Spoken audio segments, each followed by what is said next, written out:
Fala pessoal, tudo bom? Pedro Ramon aqui, seja bem-vindo ao Ramon Academy e este vídeo vai tratar sobre o conceito econômico e jurídico de sociedade. Vamos lá?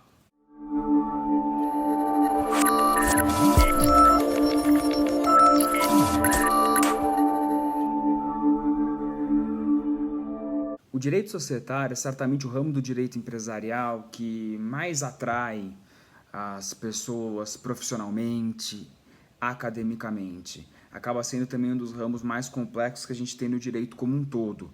Não à toa a quantidade de pesquisas que a gente tem, de debates profissionais, às vezes por questões super pequenas, algo super conceitual, são tão grandes e tão instigantes. É uma área que particularmente me agrada muito e me atrai muito. E hoje a gente vai iniciar com esse vídeo o primeiro debate acerca do direito societário. E a nossa preocupação vai ser procurar identificar, partindo de uma perspectiva econômica, o que significa uma sociedade e para que serve uma sociedade. Para dar início a essa conversa, imagina que a gente tem uma área de terras, uma gleba, uma área de terras que vai ser explorada para uma atividade econômica, com intuito e com escopo lucrativo. Só para ilustrar, imagina que a gente vai utilizar essa área para produção de carne, então para exploração de leite, algo relacionado a gado. A gente vai ter umas vaquinhas lá nessa nossa área de terras. Imagine também, para fim de exemplo, que a quantidade de pessoas que tem uma vaquinha para explorar sejam 50 pessoas. Eu e mais 49 pessoas vamos explorar uma área de terras e vamos explorar gado. Quando a gente olha essa área de terras, cada um com o seu boizinho, com a sua vaquinha, a primeira pergunta que a gente vai ter é como que a gente vai fazer para dividir isso, explorar isso. Uma pessoa bem racional poderia colocar em primeiro lugar que a forma mais razoável seria pegar a área total, dividir em pequenos lotes de igual tamanho, de igual extensão e entregar cada lote para uma pessoa. Poderia fazer um sorteio, poderia ser alguma outra forma de divisão. Do ponto de vista econômico, é uma solução interessante. Alguns probleminhas podem surgir disso. Em primeiro lugar, como que eu vou dividir os lotes? Porque não necessariamente os lotes de igual extensão eles são iguais. Eu posso ter qualidade do solo diferenciada, uma pode ser mais perto de uma fonte de água, outra pode ser mais longe, mais perto de uma região montanhosa que pode ser melhor ou pior para a proteção da nossa área. Então eu já vou ter uma discussão grande, imagine 50 pessoas para determinar quem vai ficar com cada lote, com cada área, espacinho de terra. Deve ser equivalente a gente pensar em uma discussão no condomínio em que você mora, ou que você certamente conhece, para determinar a vaga da garagem que cada unidade, que cada apartamento vai explorar. Deve ser esse mesmo nível de decência e de cortesia entre as partes que estão discutindo quem vai ficar com cada lote. Opa! Ô amigo, essa vaga aqui é minha, tá? Desculpa, irmão. Essa vaga é minha, cheguei primeiro. Não, mas eu tô parado aqui. Depois que eu determinar como eu vou dividir os lotes e quem vai ficar com cada lote, vai ser, por exemplo, quem vai ser responsável por cercar o lote. Você vai falar, vamos dividir o custo. Não necessariamente. Eventualmente, para mim, pode compensar não pagar pela cerca. E eu vou pensar o seguinte, vamos supor que a cerca custa para mim 2 dinheiros. E para mim, o risco de invadirem ou então do meu boizinho fugir é de 3. E a probabilidade desse risco se materializar é de 50%. Então eu vou fazer uma análise bastante crua do ponto de vista econômico, racional, e vou falar, opa, os dois que eu tenho de custo, a probabilidade de eu ter a materialização de um custo de 3 é 50%, então, de forma bastante clara, meu custo é 1,5, meu risco é 1,5. Compensa eu não botar cerca. E aí você, meu vizinho, vai ter que colocar cerca? Então vejam que aqui a gente tem um debate que não é simples, não é claro de a gente entender. De a gente conseguir optar de antemão o que é melhor ou o que é pior. Pequenas propriedades privadas geram custo. E aqui é uma palavra interessante, custo.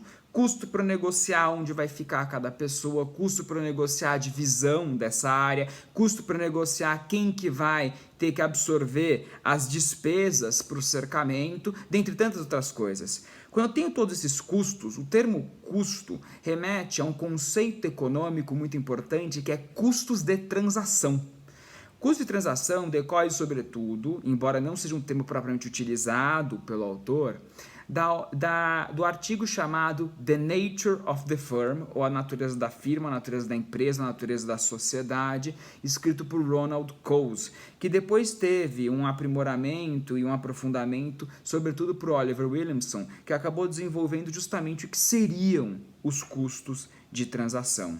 E esse é um conceito muito importante para a nossa conversa. Nesse contexto, Williamson ele acabou determinando que o custo de transação eles vão decorrer do comportamento dos indivíduos, porque o indivíduo ele tem uma racionalidade limitada, ele acaba tendenciosamente sendo oportunista e querendo maximizar o seu próprio resultado, e ao mesmo tempo também vai impactar no custo de transação a assimetria informacional entre as partes, que certamente uma parte de uma relação transacional vai ter mais conhecimento que a outra, e essa desconfiança pode acabar levando a um aumento de custo de transação. E aqui uma referência, fica o texto The Market for Lemons, escrito pelo George Akerlof, Prêmio Nobel de Economia, que foi agraciado com o Prêmio Nobel de Economia, que explora muito bem a questão dos custos de transação.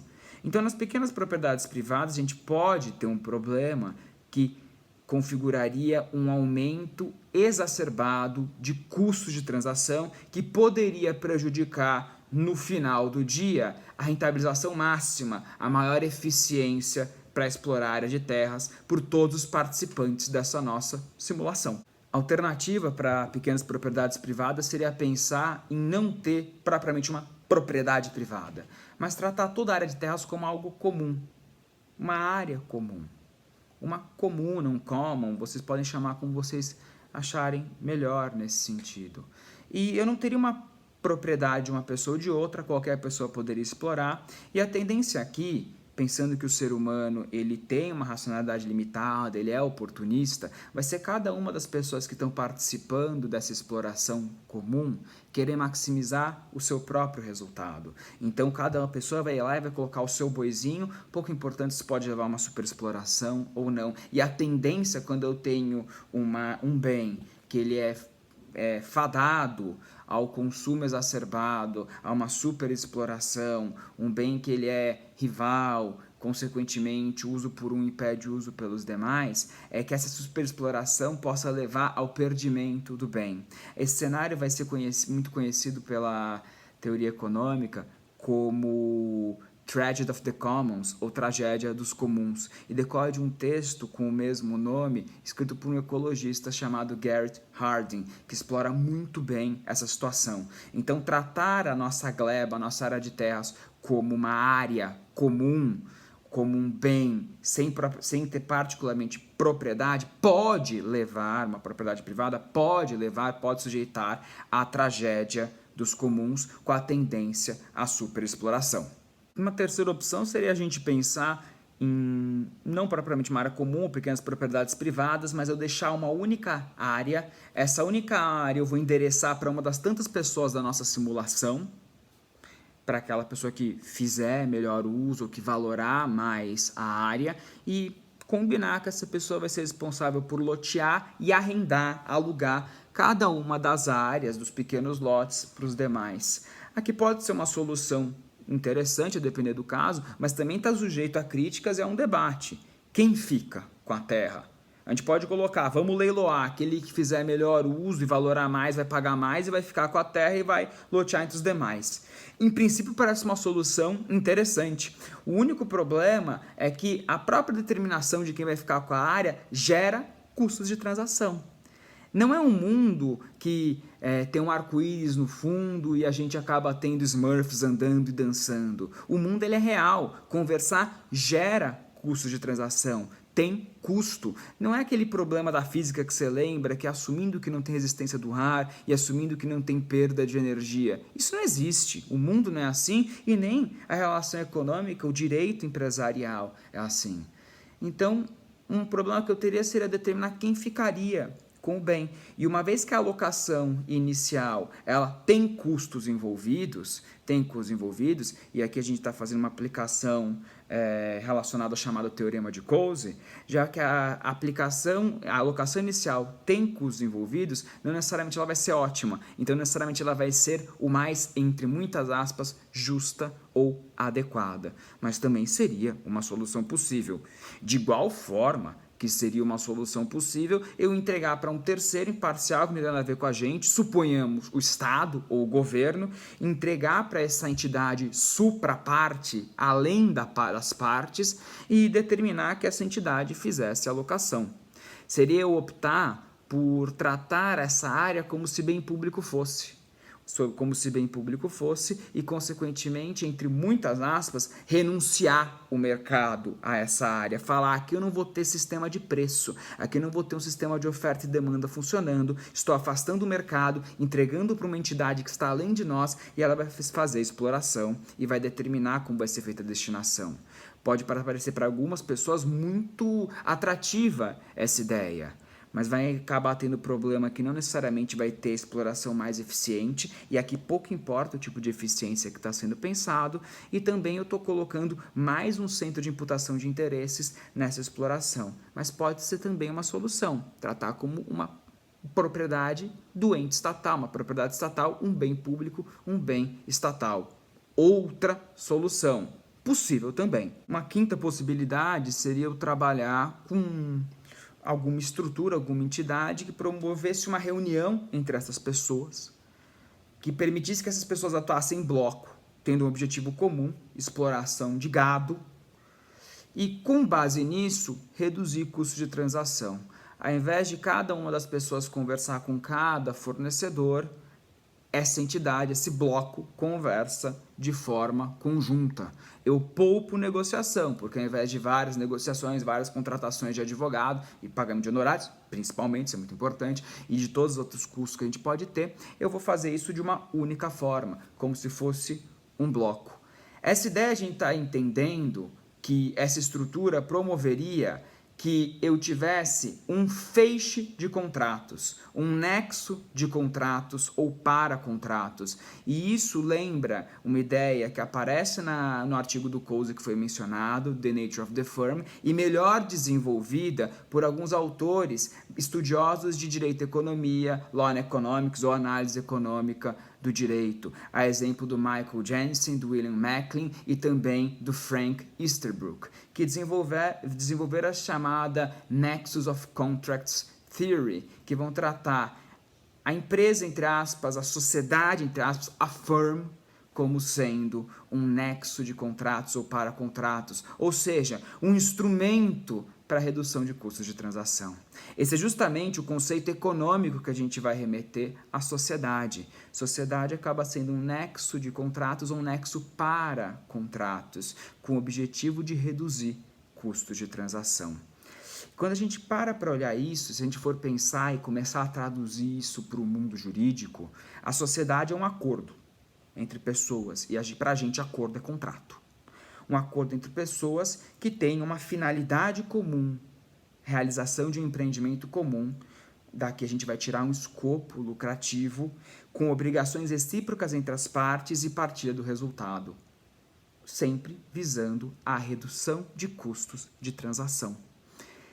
Todo esse conceito que a gente discutiu, que tem clara matriz econômica, vai estar relacionado também, vai aparecer no conceito jurídico de sociedade, na definição jurídica de sociedade para o direito brasileiro, que nós encontramos no artigo 981 do Código Civil, no caput. O artigo 981 do Código Civil diz: celebram contrato de sociedade as pessoas que reciprocamente se obrigam a contribuir com bens ou serviços para exercício de atividade econômica e a partilha entre si dos resultados. Questões importantes aqui. É um contrato. Eu tenho um objetivo de partilha de resultados, então eu tenho um escopo lucrativo. Então, quando eu penso em uma sociedade do ponto de vista, no aspecto jurídico, eu penso em um contrato de natureza e de modalidade bastante específica, que é um contrato plurilateral, associativo plurilateral, que a gente vai discorrer e entender e conversar em um outro vídeo. Mas vejam como o conceito econômico de sociedade conversa com o conceito jurídico, com a definição legal e, consequentemente, jurídica de sociedade. Para a gente finalizar essa reflexão, acho que é interessante tentar responder uma pergunta. Quando que eu vou optar por pequenas propriedades privadas? Quando que eu vou optar por uma propriedade comum, por uma área comum, por um bem público, um bem estatal, ou então mesmo uma sociedade? Eu posso sempre partir de uma decisão jurídica ou então de uma reflexão econômica. A partir do momento em que os custos, os dispêndios que eu teria para instrumentalizar e colocar uma sociedade de pé forem menores do que os benefícios, o ganho de eficiência, e aqui pouco importa o conceito de eficiência que eu estou utilizando nesse momento, sempre que eu tiver uma relação positiva entre os meus custos e os benefícios que decorrem dessa estrutura, é economicamente eficiente e prudente a construção de uma sociedade. Vejam que é uma decisão que nem sempre é fácil, porque vai envolver eu tentar quantificar algumas coisas que não são quantificáveis. Mas é importantíssimo partir da premissa que, em direito empresarial, em direito societário, isso fica ainda mais claro, cada decisão jurídica que eu tenho também envolve uma decisão econômica. Isso não significa que o direito esteja subordinado à economia, mas significa que eu tenho no direito empresarial relações de mercado e relações econômicas que estão sendo travadas. Isso deve ser pensado e refletido com muita calma. Então, cada decisão societária tem um impacto econômico. Isso não pode ser negligenciado e vai ser algo que vai ser recorrente nas nossas discussões sobre direito societário. É isso então, pessoal. Espero que vocês tenham gostado desse vídeo inaugural que trata sobre direito societário, com o conceito econômico, o conceito jurídico, a definição legal de sociedade. Não que se esqueçam de se inscrever no canal, curtir o vídeo, compartilhar esse vídeo com as pessoas que sejam interessadas e nos encontramos nas nossas próximas conversas aqui no Ramon Academy. Até lá e saudações comercialistas!